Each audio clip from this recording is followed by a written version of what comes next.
آیت طلاق جو ہے سورہ بقرہ کی 229 نمبر آیت، اس میں اللہ تعالیٰ نے طلاق کے احکام بیان کیے ہیں، اور ان احکام کو پروردگار نے کس طرح خوبصورتی سے بیان کیا کہ طلاق کیسے دینی ہے، طلاق دیتے وقت آپ کا رویہ کیسے ہو، اور آپ نے جو ہے وہ حق مہر جو ہے وہ اسے مکمل ادا کرنا ہے،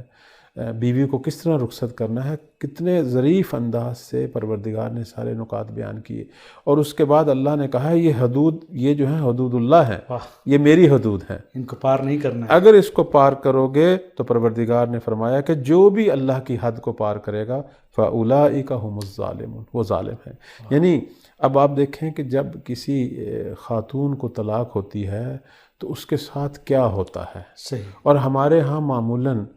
اچھی خاصی متدین فیملیوں میں بھی ہم نے یہ دیکھا ہے کہ جب طلاق ہوتی ہے تو وہاں ظلم کا مظاہرہ ہوتا ہے۔ مثلا آج کل ایک بہت بڑا مسئلہ جو آپ دیکھیں اس وقت، میں اس مسئلے کی طرف اشارہ کرنا چاہتا ہوں بالخصوص، جو اس وقت بہت ساری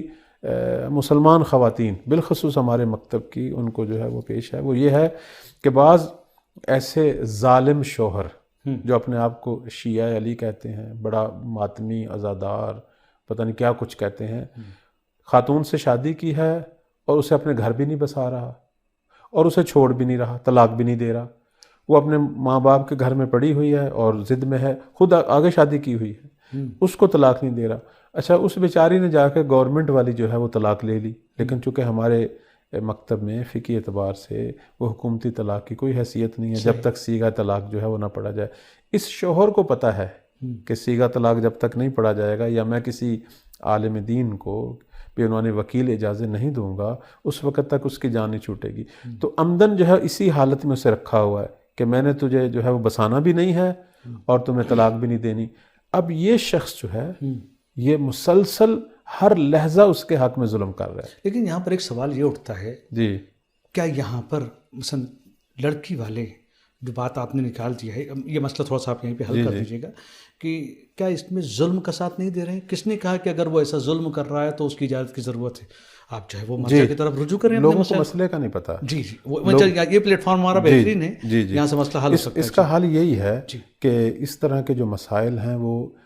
فقہا کے سپرد کیے جائیں، بالکل، اور فقہا کے ہر ملک کے اندر وکیل ہوتے ہیں، سبحان اور ان وکیلوں کا کام جو ہے وہ یہی ہے، بالکل جس طرح وہ خمس لیتے ہیں اور فقہا تک پہنچاتے ہیں، اسی طرح لوگوں کے یہ مسائل بھی حل کرتے ہیں۔ ان وکلاء سے رابطہ کیا جائے جو عالم دین ہے اور وکیل ہیں، وہ آپ کا یہ کیس لے لے گا اور اس میں کیا کرے گا، اس شوہر سے وہ خود رابطہ کرے گا، اسے ایک ٹائم دے گا کہ دیکھیں آپ یا اسے بسا لیں، آپس میں سلو کریں، یا پھر انہیں مکمل طور پر طلاق دے دیں۔ اب